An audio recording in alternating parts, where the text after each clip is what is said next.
parents always joked I wasn't their real kid. I returned the favor at their anniversary party. Growing up, my parents had this hilarious running joke where they'd tell everyone I couldn't possibly be their kid. At restaurants, they'd tell the waiter I was adopted when I ordered something different from them. At school events, they'd laugh with other parents about how the hospital must have switched babies because I was nothing like them. My mom would say things like, our real daughter would have been athletic when I quit soccer for theater. My dad would tell his golf buddies that my love of reading meant I definitely wasn't his, because no kid of his would pick books over sports. They thought it was the funniest thing ever. When I was 13 and dyed my hair black, they told our entire extended family at Thanksgiving that this proved I wasn't theirs, because nobody in our family would make such weird choices. Everyone laughed. When I got into art school instead of business school like they wanted, the joke evolved. Now it was, the hospital owes us a refund, and, somewhere out there our real daughter is probably everything we wanted. They'd say this stuff to my face at dinner. They'd say it to strangers who complimented my paintings. They'd say it to my boyfriend when I brought him home. He dumped me later because he said my family dynamic was too weird, and he didn't want to deal with parents who obviously resented their kid. My older brother Jeremy never got these jokes. He was exactly what they wanted. Played football, went to state school for business, married his high school girlfriend, gave them grandkids immediately. At his wedding, my dad's speech included a bit about being grateful they got at least one kid that was definitely theirs. Everyone laughed except my Aunt Diane, who pulled me aside later and said it was cruel. But the worst was when I won a national award for my sculpture work. It was a huge deal. Cash prize, gallery showing, everything. My parents came to the ceremony, and when the presenter asked them how proud they must be, my mom actually said, "We're still not convinced she's ours, but if she is, then sure, we're proud." The presenter looked horrified. People in the audience shifted uncomfortably. My dad jumped in with, "Yeah, we keep waiting for her real parents to show up and claim her." They laughed like it was perfectly normal.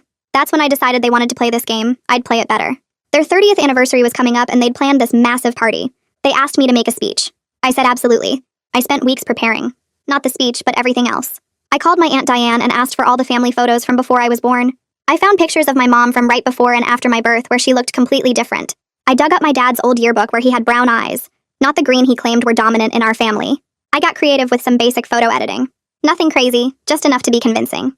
The night of the party came. My parents were holding court at the head table, doing their usual routine.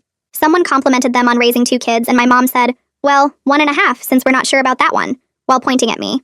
When it was speech time, Jeremy went first with this emotional tribute. Then it was my turn. I stood up and said I wanted to address something that had been bothering me for years. The room got quiet. I said my parents had always joked about me not being theirs, and I finally understood why. Because they were right. They weren't my biological parents. I pulled out the photos. I showed the one of my mom, before my birth, looking completely different. I showed my dad's yearbook photo and pointed out the eye color issue. I mentioned how neither of them had any artistic ability, but my real grandmother who died before I was born was supposedly a painter. I said I'd been suspicious for years, but their constant jokes made me finally look into it. The room was dead silent. My mother's face went white. My dad started to speak, but I kept going. I said it explained why they never bonded with me, why they always felt disconnected, why they could so easily joke about me not being theirs. Because deep down, they knew.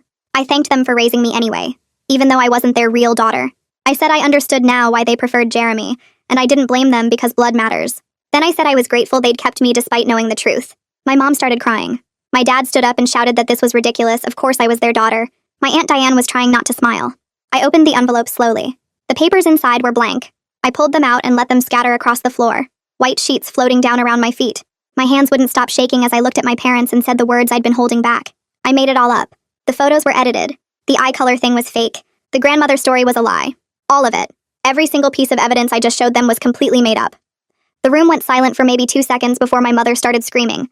Not words, just this high-pitched sound that made everyone freeze.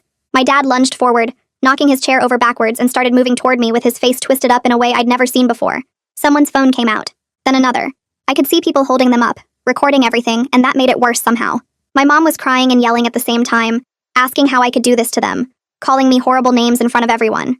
Guests were standing up, some moving closer, some backing away toward the exits. Jeremy just sat there at the head table with his mouth open and his face gone completely white. Diane appeared next to me and grabbed my arm hard enough to hurt. She pulled me away from the microphone and started dragging me toward the side exit.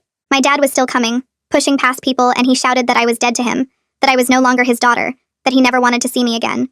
The coordinator tried to step in front of him, but he shoved past her. Diane kept pulling me and I stumbled over my own feet trying to keep up. I looked back and saw Lisa jumping up from her seat and grabbing Victor and Virginia, hustling them toward a different door with her hands on their shoulders. Jeremy still hadn't moved. He just sat there staring at nothing while chaos exploded around him. People were talking all at once, some yelling questions at me, some trying to calm my parents down, some just standing there with their phones out getting it all on video. Diane got me through the side door and into the hallway. My legs felt weird and disconnected, like they weren't part of my body anymore.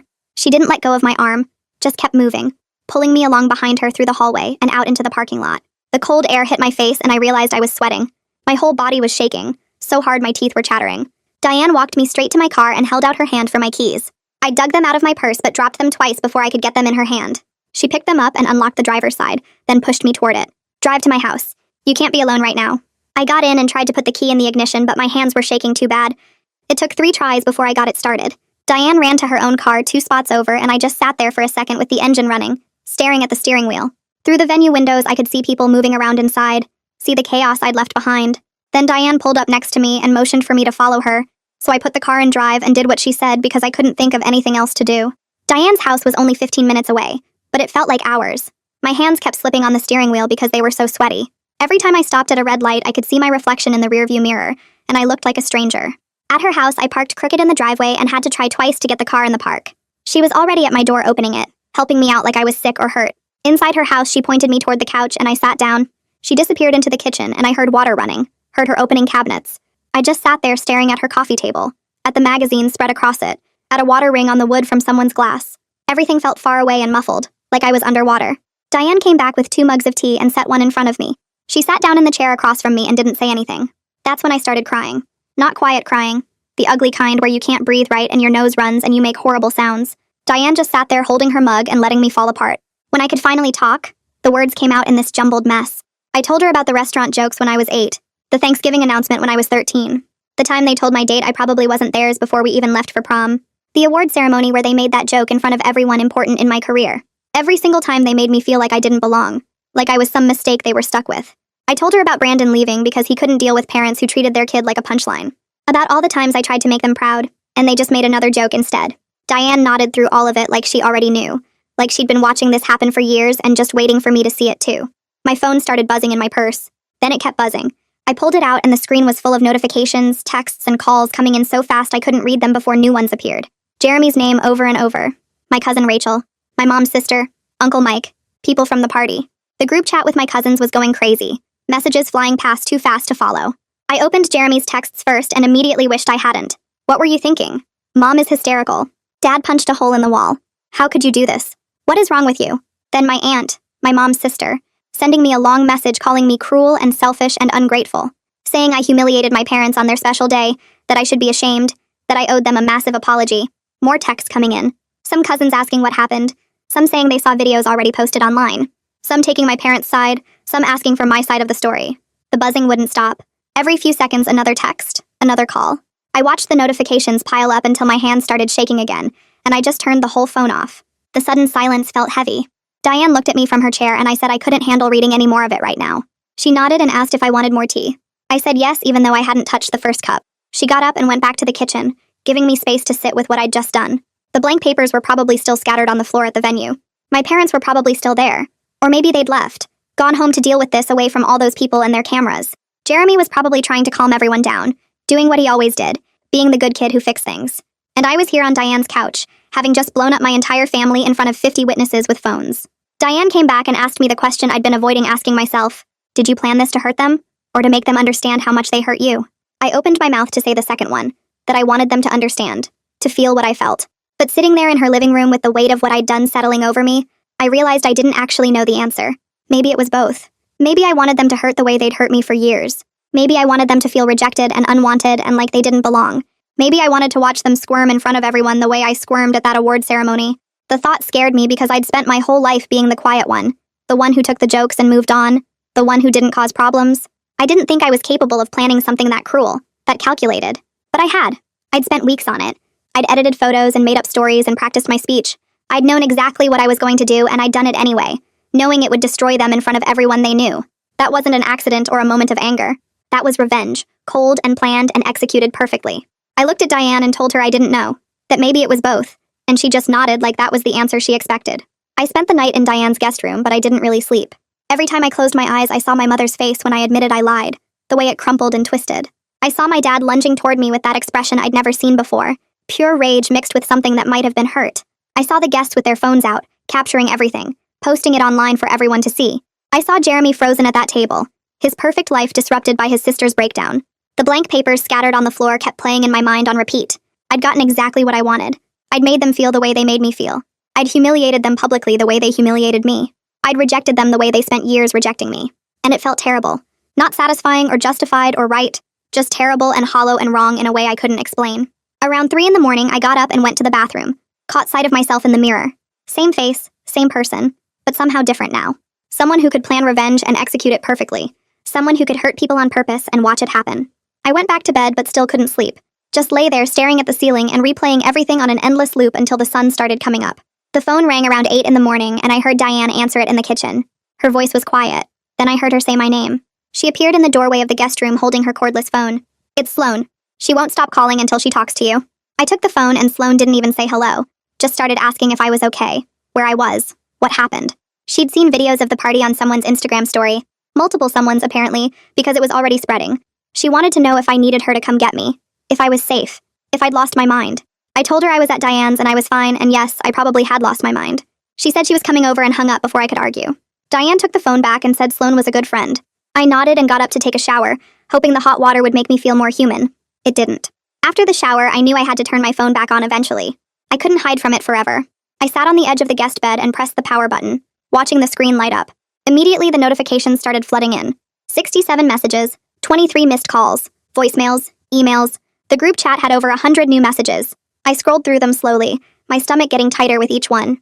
Jeremy's were the worst because they weren't angry like I expected. They were just confused and hurt. Why would you do this? You destroyed their special day. Everyone saw. There are videos everywhere. Mom won't stop crying. Dad is saying things I've never heard him say. Lisa is furious. The kids are asking questions we can't answer. You humiliated them in front of everyone they know. Why? Just why? I read through all his messages twice, looking for anger I could fight against, but there was just this bewildered hurt that made me feel sick. Then I listened to the voicemails. My mother's was just crying and the words, "How could you?" repeated over and over between sobs. How could you do this to us? How could you lie like that? How could you humiliate us? How could you? How could you? It went on for almost 2 minutes before she hung up. My father's message was completely different. His voice was cold and controlled, no emotion at all. Do not contact us again until you are ready to get down on your knees and apologize for what you did tonight. Do not call. Do not text. Do not show up at our house. You are not welcome until you are ready to beg forgiveness for this humiliation. Then he hung up. I sat there holding the phone, staring at the wall, and realized there was no going back from this. I'd wanted to make them feel what I felt, and I'd succeeded. But now I had to live with being the person who did it. I packed my stuff at Diane's place around noon and thanked her for letting me crash. She hugged me at the door and told me to call if I needed anything. That she meant it. The drive back to my apartment took 20 minutes, and I kept the radio off because I couldn't handle noise. I parked in my usual spot and climbed the stairs to the 3rd floor, my legs feeling heavy like I'd run a marathon instead of just surviving one night away. Inside my apartment, everything looked the same but felt completely different. My sculptures sat on their shelves along the wall, pieces I'd sold copies of to galleries in 3 different cities. The award certificate hung in its frame above my desk, gold lettering on cream paper announcing my national recognition. I'd been so proud of that certificate when it arrived, had even considered showing it to my parents before remembering they'd just make another joke. Now I stood there staring at all of it and realized none of these accomplishments had ever been enough to make them stop. Not the award, not the gallery showings, not the collectors who paid actual money for my work. They'd kept joking anyway because the jokes were never really about me. They were about them feeling uncomfortable with a daughter who didn't fit their idea of what a daughter should be. My phone buzzed with a text from Sloan asking if I was home yet, if I was okay, if she could come over. I texted back my address and she showed up 40 minutes later with Chinese takeout and a bottle of wine. She set everything on my kitchen counter and started pulling out containers without asking what I wanted. Just started opening boxes and getting plates. We sat on my couch with food balanced on our laps and she waited for me to start talking. I told her everything about the fabricated evidence, how I'd edited the photos, made up the eye color thing, invented the story about my grandmother being a painter. She ate her lo mein slowly and didn't interrupt. Just let me explain how I'd planned it all for weeks. When I finished, she was quiet for a long time, just chewing and thinking. Then she asked if I'd thought about what would happen after the moment of satisfaction, after I got to watch them squirm. I admitted I hadn't really thought past the speech itself, past seeing their faces when they realized I was using their own joke against them. She nodded and said she got why I did it, that they'd been cruel for years and someone needed to call them out. But she also said the fallout was going to be bigger than I probably expected, that families don't forget public humiliation easily. The next morning, my gallery owner called while I was making coffee. Her voice was careful and professional, like she was trying not to sound worried, but definitely was. She said she'd heard about some family drama at a party this weekend. That word was spreading in the art community because someone had posted video clips on Instagram. She asked if I was okay, and I said yes, I was fine, it was just family stuff. Then she got to the real point. Said she was concerned this might affect my reputation since I'd just won a major award and was supposed to have a showing next month. Collectors and gallery owners talk, she explained. And they care about the artists they invest in being stable and professional. I felt my stomach twist because I hadn't considered that my personal life exploding would touch my career. She said she wasn't canceling anything, just wanted me to be aware that people were asking questions, and I should probably keep a low profile for a while. After we hung up, I sat on my couch staring at my phone and realized the consequences were spreading way beyond just my family. My professional reputation, the thing I'd built completely separate from my parents, was getting dragged into this mess. 3 days went by with me barely leaving my apartment. I worked on a new sculpture in my spare bedroom studio, ignored most of my messages, and tried to pretend everything was normal. Then Jeremy showed up without warning, knocking on my door late afternoon on Wednesday. I looked through the peephole and saw him standing there looking exhausted, his shirt wrinkled like he'd slept in it. I opened the door, and he walked in without waiting for an invitation, went straight to my couch and sat down heavily. He said Lisa was furious with me, that she'd been on the phone with our mother every day trying to calm her down. Their kids kept asking why Grandma and Grandpa were so upset, why they were crying, what had happened at the party. Jeremy ran his hands through his hair and said I'd made everything complicated for everyone, that now he was stuck in the middle trying to keep peace with our parents while his wife thought I'd lost my mind. I stood in my kitchen doorway watching him, and felt anger building because of course he was here complaining about how hard this was for him. I finally snapped and asked if he'd ever noticed how they treated me differently, if he'd ever heard all those jokes and thought they were cruel. He looked up at me surprised, like he hadn't expected me to fight back. Then he admitted he'd noticed but thought I didn't let it bother me, that I seemed tough enough to handle their sense of humor. I laughed, an ugly sound that didn't match anything funny. I asked him how I was supposed to handle years of being told I wasn't really theirs, of having my boyfriend hear those jokes, and decide my family was too messed up to deal with, of winning a national award and having them make the joke in front of the presenter. Jeremy's face shifted, and he said he didn't realize it had been that bad, that from where he stood it just seemed like their weird way of joking around. I told him it wasn't joking when only one person was laughing, that it was just cruelty dressed up as humor. We ended up talking for almost 2 hours, the first real conversation we'd ever had about our childhood. Jeremy admitted he'd always felt pressure to be perfect, because he saw how they criticized me. He said he thought if he was good enough, did everything right, got perfect grades and played the sports they wanted and married the right girl, then maybe they'd ease up on me. But it never worked because their problem wasn't with my behavior or my choices. Their problem was that I existed as someone they didn't understand. He told me about lying awake in high school worrying about disappointing them, about choosing business school even though he'd wanted to study history, about feeling like he had to be enough kid for both of us. I'd never known any of that. I'd spent years thinking he had it easy, that he was their favorite and didn't have to work for their approval. But he'd been working for it constantly, just in a different way, trying to be so perfect, they wouldn't have room to criticize anyone. When Jeremy finally left my apartment, the sun was setting and we hadn't resolved anything. He stood at my door and said Lisa wanted me to know I wasn't welcome at family events until this got fixed, until I apologized to our parents and everyone could move past it. I felt something crack in my chest because I hadn't thought about Victor and Virginia, about not being able to see my niece and nephew. They were 6 and 4, too young to understand adult drama, and now I was cut off from them because of what I'd done. Jeremy saw my face change and he looked sorry, but he didn't take it back. He said Lisa had to protect her kids from family chaos, and I was the chaos right now. After he left, I sat on my floor with my back against the door and cried for the first time since the party, not because I regretted what I'd done, but because I was realizing how much it was going to cost me. I'd known I'd lose my parents, but I hadn't counted on losing my brother's family too. 2 days later, Diane called to tell me what my parents were saying to everyone. She'd been at a family gathering, some cousin's birthday thing, and my parents were there holding court. They were telling everyone I'd had a mental breakdown, that they were very worried about me, that I'd always been sensitive and they thought I was handling things, but clearly they'd been wrong. They were positioning themselves as concerned parents dealing with a troubled daughter, completely rewriting what had actually happened at the party. Diane said people were buying it too, nodding sympathetically and asking what they could do to help. My mother cried about how she didn't understand where she'd gone wrong raising me, how she'd tried so hard to support my art, even though she didn't understand it. My father talked about considering getting me professional help, about maybe I needed therapy to work through whatever was making me act out like this. Diane was furious, but she couldn't exactly stand up in the middle of the party and tell everyone the real story. She said I needed to know they were controlling the narrative and making themselves the victims. That night, I got an email from my cousin Rachel asking for my side of the story. She said the family group chat was going crazy with different versions of what happened, and she wanted to hear directly from me. I sat at my laptop and wrote out everything. Every joke I could remember from childhood. The award ceremony incident with the presenter's horrified face. Brandon breaking up with me because the family dynamic was too weird. The anniversary party speech and the fabricated evidence. I wrote about how they'd made me feel unwanted my entire life, and how I'd finally decided to show them what that felt like. It took me an hour to write it all out, and when I was done, I sent it to Rachel and 2 other cousins I'd always been close with, the ones who'd actually talked to me at family events instead of just tolerating my presence. The responses came back over the next day. Rachel wrote that she'd always thought the jokes were mean, but didn't feel like it was her place to say anything, that she was sorry she hadn't spoken up before. My cousin Mike said the same thing, that he'd cringed at family dinners hearing them make those comments but figured I could handle it. But my cousin Sarah wrote back saying I'd gone too far, that parents aren't perfect, but public humiliation was cruel, and I owed them an apology. 2 other cousins I'd sent the email to agreed with Sarah, said family problems should stay private and what I'd done was unforgivable. I read all the responses and realized my family was splitting down the middle over this. People taking sides based on whether they thought years of emotional harm justified one night of public revenge. I closed my laptop and knew there was no going back to how things were before, that I'd broken something in my family that wasn't going to heal easily, or maybe ever. My mother's sister called the next day, and I made the mistake of answering. She went on for 20 minutes straight about respect and family loyalty, about how I'd humiliated my parents in front of everyone they knew, about how I should be ashamed of myself for ruining their special night. I tried to explain about the years of jokes, about the award ceremony and Brandon and all of it, but she cut me off and said I was too sensitive. She said my parents' humor was just their way, and I should have developed thicker skin instead of being so dramatic about everything. She said families tease each other, and I'd turned normal parent behavior into some kind of trauma, when really I just couldn't take a joke. I hung up on her halfway through another lecture about gratitude. I couldn't sleep that night or the next 3 nights after. I kept replaying the party, seeing my mother's face go white, hearing my father shout, watching the guests pull out their phones. Then I'd replay other moments. The restaurant when I was 9 and they told the waiter I was adopted. The Thanksgiving when I was 13. The award ceremony. My brain wouldn't shut off and I'd lie there until sunrise staring at the ceiling. By the 4th night, I knew I needed help, so I found a therapist who had an opening that week. The therapist's office was small and calm, lots of plants and soft lighting that was probably supposed to be soothing. She asked me to explain what brought me in, and I told her everything. The whole story from childhood to the anniversary party. She listened without interrupting, and when I finished, she asked what I wanted to accomplish with the fake evidence.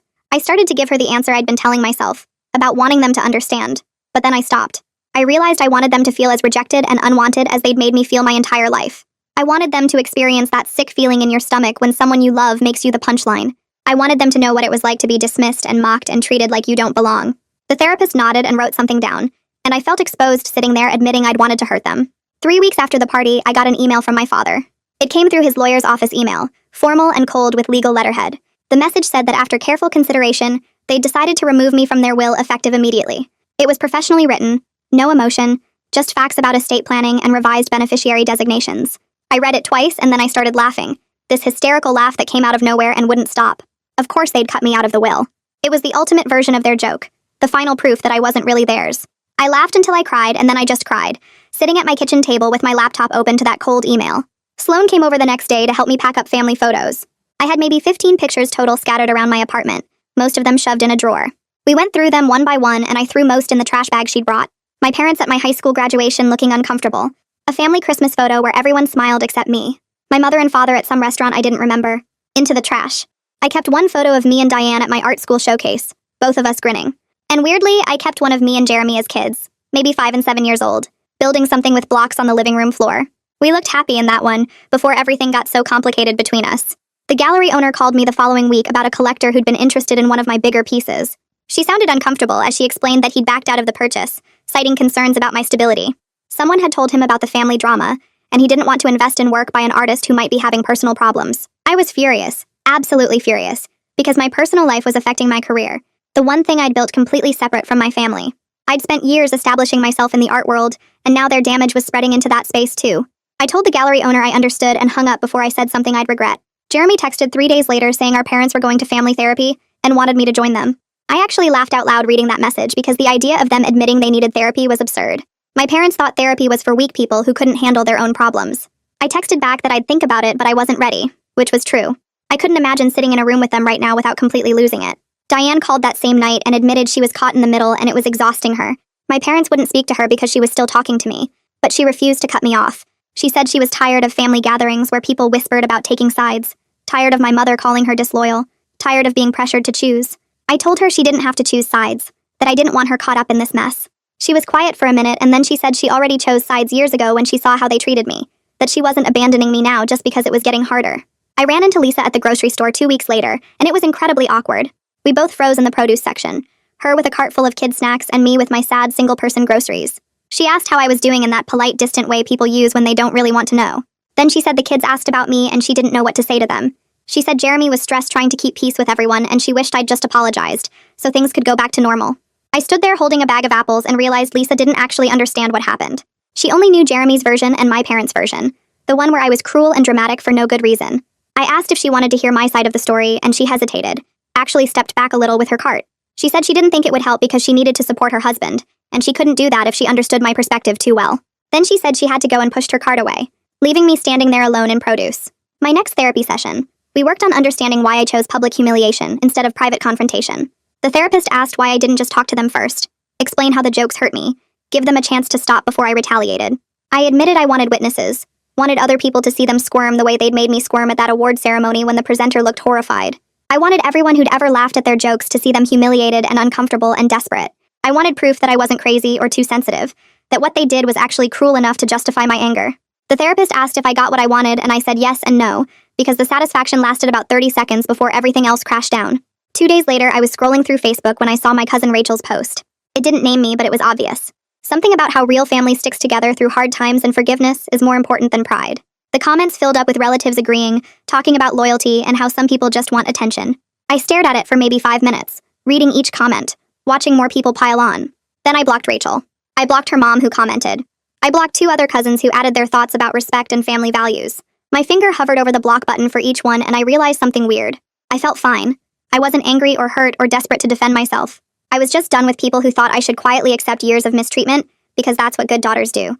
The list of people I could see on social media got shorter, and I felt lighter, not sadder. That same week, Brandon messaged me out of nowhere. The notification made my stomach drop because I hadn't thought about him in months. He said he heard about what happened at the party through mutual friends. He wrote this long message about feeling guilty for leaving me when things were hard with my family. He admitted he knew the jokes hurt me, but he didn't know how to help, and eventually he just couldn't handle being around it anymore. He said he felt like a bad person for choosing his own peace over supporting me. But then he added that even knowing what I went through, he still thought the dynamic was too broken for him to deal with. He said he hoped I was doing okay, but he couldn't have stayed even if he wanted to. I read it 3 times trying to figure out how I felt. I typed back that I didn't blame him anymore. I told him I understood now that you can't fix someone else's family problems. You can only decide if you can live with them, or if you need to walk away for your own mental health. I said what he did was probably the healthier choice even if it hurt at the time. He responded pretty quick saying he was glad I got it and he hoped things worked out for me. We left it there. No drama, no anger, just 2 people who tried something that didn't work and could finally be okay with that. I closed the message thread and felt something settle that had been bothering me since the breakup. He wasn't wrong for leaving, and I wasn't wrong for being hurt about it. Jeremy texted 3 days after that with a message from our parents. They were willing to consider talking to me again if I posted a public apology on Facebook. They wanted me to admit I lied and say I was sorry for humiliating them at their anniversary. The message was very specific about it needing to be public, so everyone who saw the party drama would see me take it back. I read it twice to make sure I understood what they were actually asking. They wanted me to say I was completely wrong while they took zero responsibility for anything they did. They wanted me to humiliate myself the way I humiliated them, and then maybe they'd think about forgiving me. I texted Jeremy back immediately that the answer was no. I told him I wasn't admitting I was wrong when they spent my whole life making me feel unwanted. He didn't respond. My next therapy session, the therapist said something that made me want to walk out. She said both things could be true at the same time. Their jokes were cruel and harmful and wrong, and my revenge was also harmful and wrong. She said I could be the victim of their bad behavior and still be responsible for my own bad behavior. I argued with her for like 10 minutes. I wanted to be completely right. I wanted them to be completely wrong. I needed it to be that simple because if it wasn't, then I had to sit with the fact that I hurt people on purpose, and that made me feel sick. She let me argue and then asked me to just think about it. Over the next few weeks, I kept coming back to it. The idea that I could be hurt and also cause hurt. That understanding why I did something didn't make it okay. That they could be terrible parents and I could still have chosen a terrible way to respond. It was harder to accept than anything else in therapy. When Thanksgiving came around, Sloan invited me to her family's house. I almost said no because the idea of sitting at someone else's family table felt wrong, but then I realized this was my first holiday without my parents, and I didn't want to spend it alone in my apartment eating takeout. Her mom answered the door and hugged me like she'd known me for years. The house smelled like turkey and pie, and there were people everywhere talking and laughing. Nobody made jokes about me not belonging. Nobody commented on what I ate or how I dressed or whether I was living up to their expectations. Sloan's mom asked about my art and actually listened to the answer. Her dad told a story about Sloan as a kid, and it was funny but not mean. I excused myself to the bathroom after dinner and cried for 5 minutes because this is what family dinner should feel like. No walking on eggshells. No waiting for the joke that would make everyone laugh except me. Just people being kind to each other because they wanted to be. My birthday came a few weeks later and I wasn't expecting much. Sloan took me out for drinks the night before. Diane sent flowers to my apartment. I was making coffee that morning when my phone rang and it was Jeremy. He didn't mention the party or our parents or any of the mess. He just asked how I was doing and told me about Victor learning to ride a bike and Virginia starting to read chapter books. We talked for maybe 20 minutes about completely normal stuff. His job, my latest sculpture project, the weather. It was the most normal conversation we'd had in months, and I didn't realize how much I missed just talking to my brother without all the weight of everything else. When we hung up, I felt grateful that he was trying even though things were still so broken between our family. That same afternoon, my mother left a voicemail. I saw her name on my phone and my whole body tensed up. I almost didn't listen to it, but I couldn't help myself. Her voice was soft and sad, and she said she'd been thinking about me on my birthday. She said she missed me and wished things were different. For about 10 seconds, I felt hope rising in my chest. Then she said she'd been looking at photos from the anniversary party and seeing how happy everyone was before I ruined it. She said she hoped I was happy now that I'd destroyed their special day and torn the family apart. The message ended and I just sat there staring at my phone. She couldn't even wish me happy birthday without making it about what I did to her. I deleted the voicemail without saving it and blocked her number. Diane called a week after my birthday and told me my parents' marriage was struggling. Apparently they were fighting about whose fault the party disaster was. My father said my mother should have been more careful with her jokes over the years. My mother said my father encouraged the jokes and laughed the hardest. They were both rewriting history to make themselves look better and blame the other person. Diane said neither of them could admit they were both responsible. They'd rather tear each other apart than accept that they hurt their own daughter so badly. She felt like public revenge was her only option. I listened to Diane describe their fights and felt nothing. No satisfaction that they were suffering. No guilt that I caused it. Just this empty feeling like I was hearing about strangers. The gallery owner called 2 weeks later with news about a commission. Some tech company wanted a major sculpture piece for their headquarters lobby. Big budget, creative freedom, the kind of project that could really boost my career. I hung up the phone and my first thought was that I wanted to tell my parents. I actually pulled up my dad's contact before I remembered I couldn't call him. We weren't speaking. He'd cut me out of the will. My mother's number was blocked.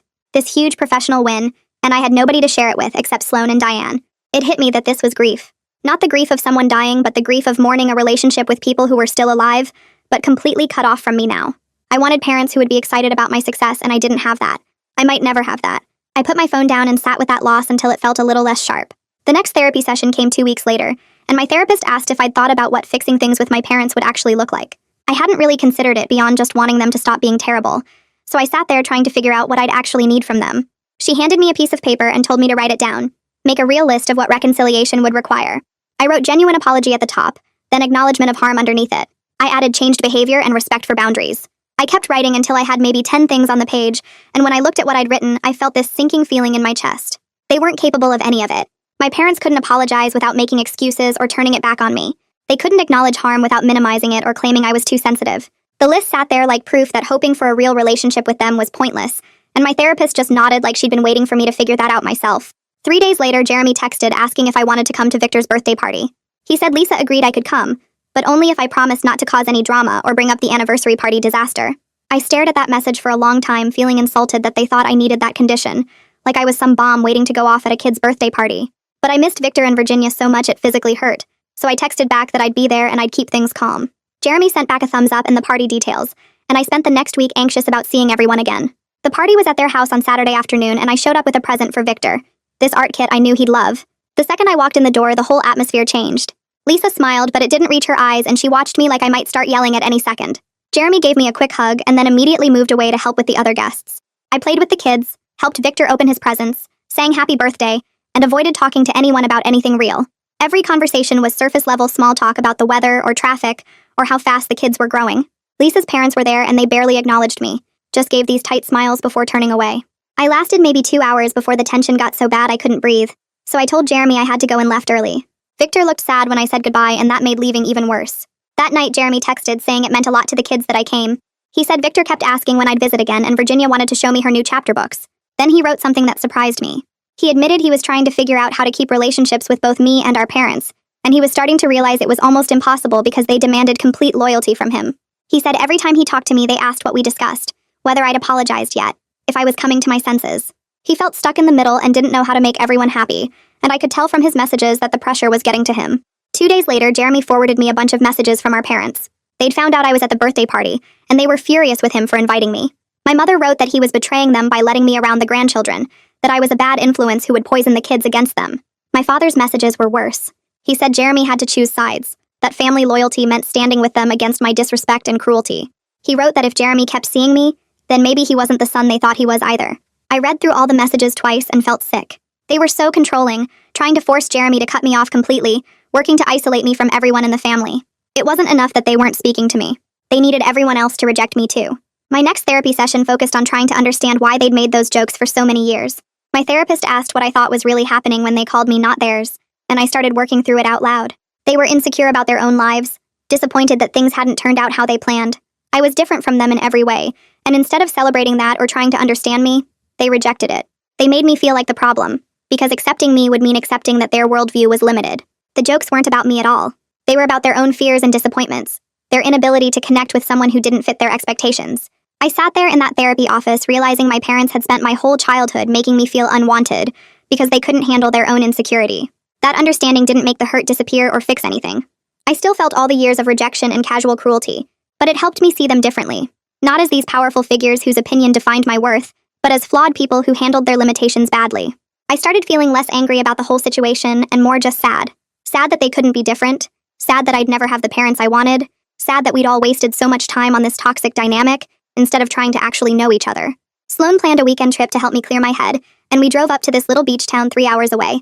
We walked on the beach, ate good food, stayed up late talking about everything except my family. Being away from all of it helped me see my life more clearly.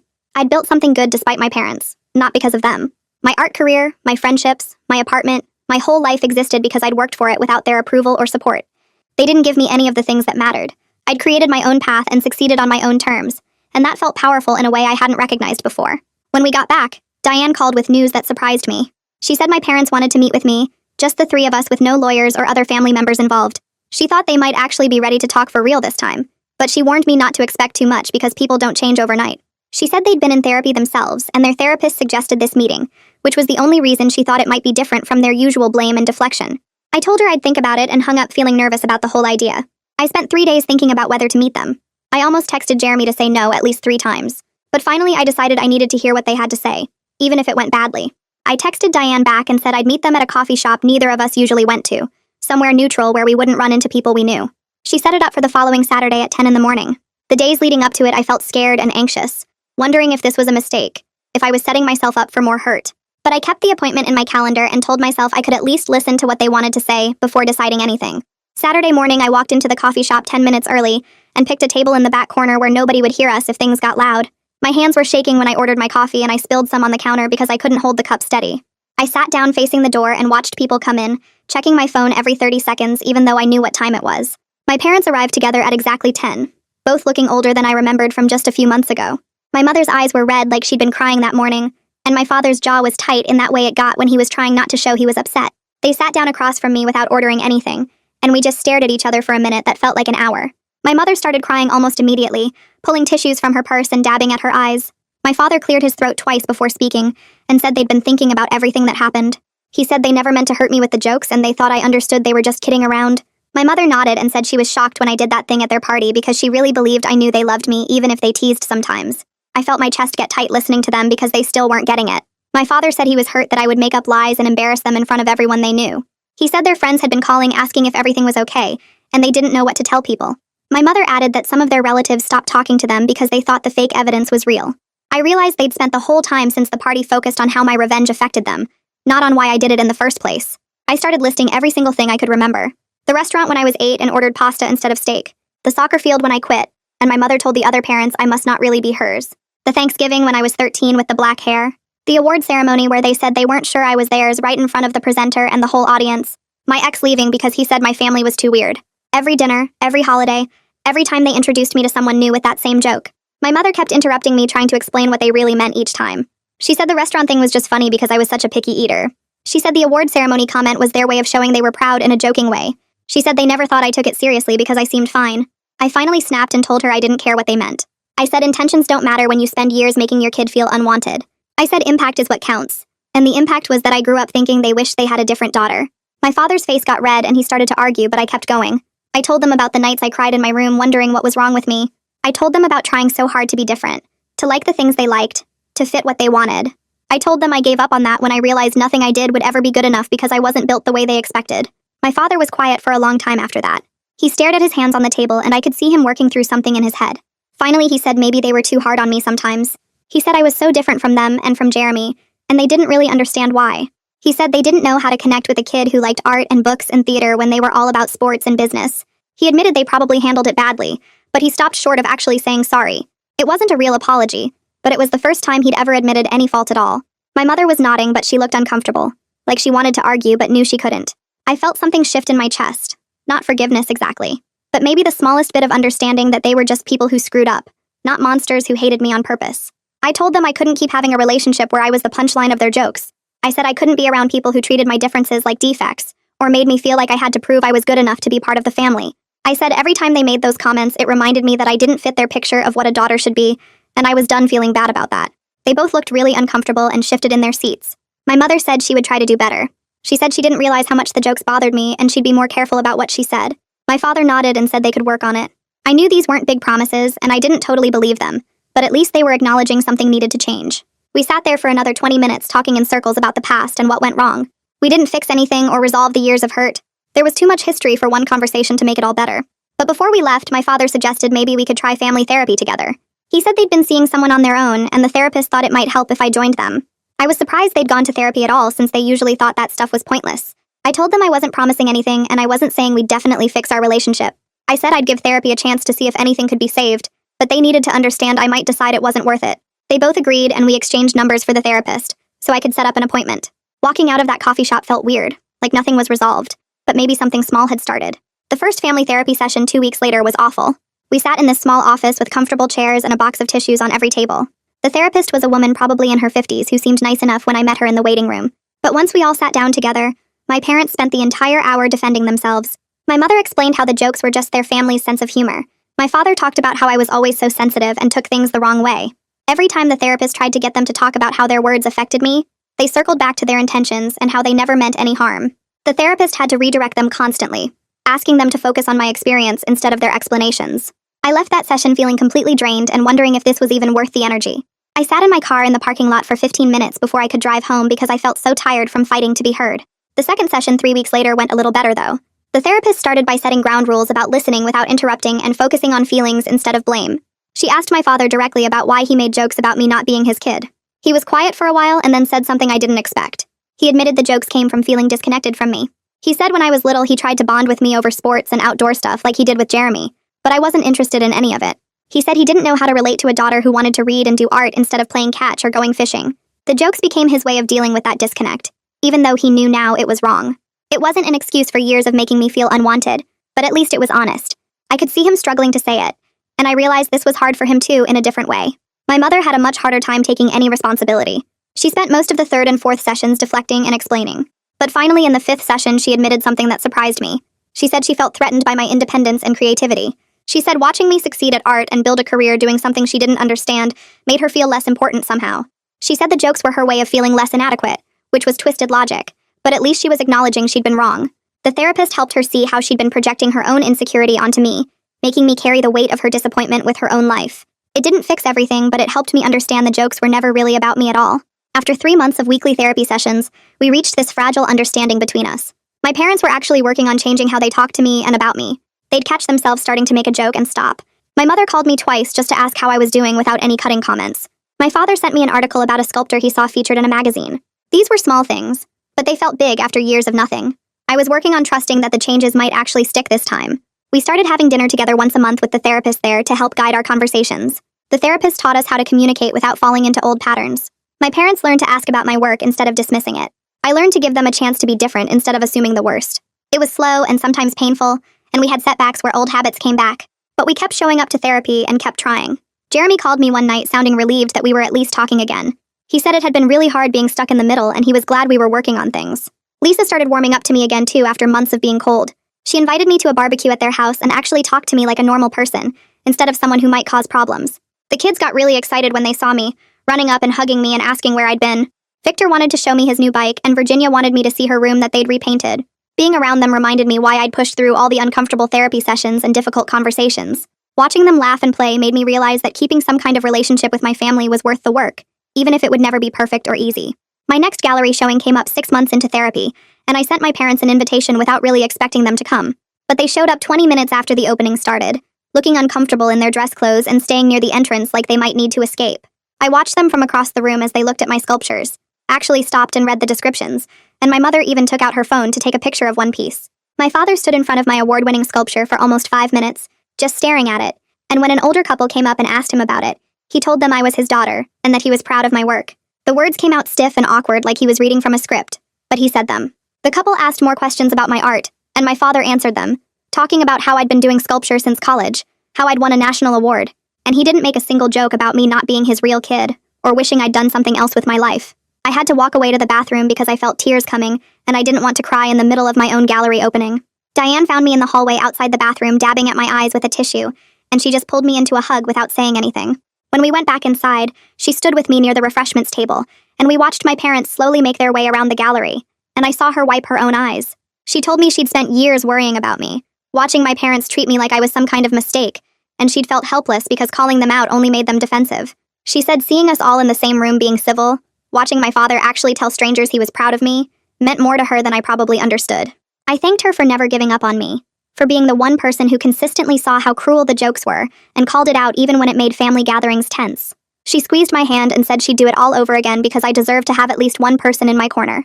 My parents left after an hour, which was about all they could handle, but my mother hugged me goodbye and my father shook my hand and said it was a good show. It wasn't warm or comfortable or anything like what I'd wished for as a kid, but it was different from before, and that mattered. The relationship with my parents will never be what I wanted growing up. They're not suddenly understanding people who get my art or my choices, and years of feeling unwanted don't just disappear because we're doing therapy. But we've established basic respect and boundaries that didn't exist before. They catch themselves when they start to make jokes now, they ask about my work instead of dismissing it, and they're genuinely trying to change their patterns, even though it's clearly hard for them. It's more than I expected 6 months ago when I sat in that first therapy session thinking the whole thing was pointless. I'm building a life now that includes them in limited ways while keeping my chosen family as the priority. Sloan comes to every gallery opening. Diane calls me twice a week just to check in, and the cousins who supported me have become closer friends than they ever were before.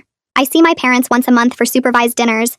I go to some family events where I can leave when I need to, and I've accepted that this is what our relationship looks like. The revenge at their anniversary party destroyed the old toxic dynamic where they could joke about me not being theirs, and I was supposed to just take it. The aftermath was brutal and messy, and I lost some family members who thought I went too far, but it forced conversations that needed to happen. I'm finally okay with being exactly who I am, making art that matters to me, building relationships with people who actually see me, and I don't need my parents to fully understand me anymore because I understand myself.